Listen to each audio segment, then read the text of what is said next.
خیلی چیزا را انسان خیال میکند نیست و هستش و من و شما ازش اجنبی هستیم.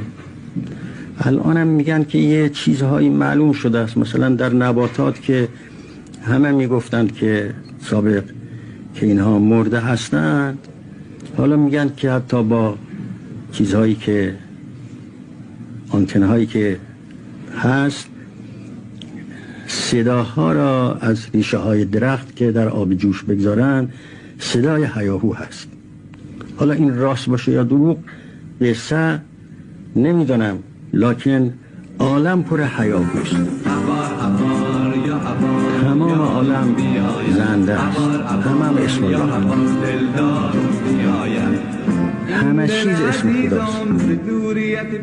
و چون همه امور همه چیزها از اوست و به او برمیگردد و هیچ موجودی از خودش چیز ندارد، خودی در کار نیست.